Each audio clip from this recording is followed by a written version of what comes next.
এপ্ৰিল মাহৰ 4 তাৰিখে মোৰ এটা কল আহে। কল অহাৰ পিছত মোক ক'লে অৰবিন্দ ৰয়নে? মই ক'লো হয় অৰবিন্দ ৰয় মই।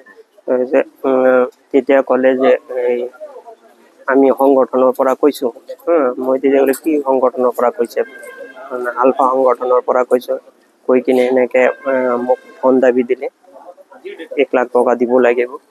এনেকে আৰু আমাক ভাবুকি দিলে যে ঘৰৰ মানুহবিলাকৰ এই হেৰিবিলাক গোটেইখিনি জানিলে যে বাচ্চা আছে। এনেকা ধৰণৰ কোৱাৰ পিছত মই ভয় কৰি কিনে মোৰ দোকানত থকা ল'ৰাজনৰ দ্বাৰাই পইচাটো তাক দিম বুলি মান্তি হলো। তাৰপিছত দুদিনত যাই কিনে দোকানৰ ল'ৰাটোৱে দি আহিলে পইচা এপ্ৰিল মাহতে। তাৰপিছত আমি আৰু ভাবিলো যে কথাটো ইয়াতে হেৰি হৈ থাকিল। তাৰপিছত ই আৰু 5 মাহ মান পিছত আকৌ কল কৰিলে।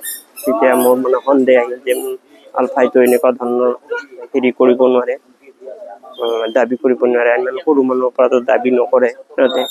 তাৰপিছত আমি তাক ধৰাৰ কাৰণে আৰক্ষী তাত আহি জনালো এনেকুৱা কথা। তাৰপিছত তাক পইচাটো দিম বুলি কৈ মাতি বুকো কলেজৰ ওচৰত তাক আৰক্ষীৰ দ্বাৰাই মানে গ্ৰেপ্তাৰ কৰা হ'ল। ডিমাণ্ড লেটাৰ দিছিল নেকি আলফা?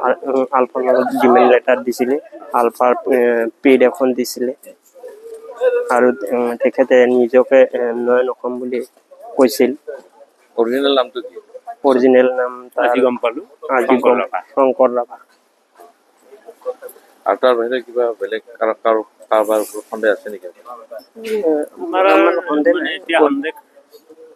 অৰিজিনেল মানটো আছে যিটো ধৰা পৰিল।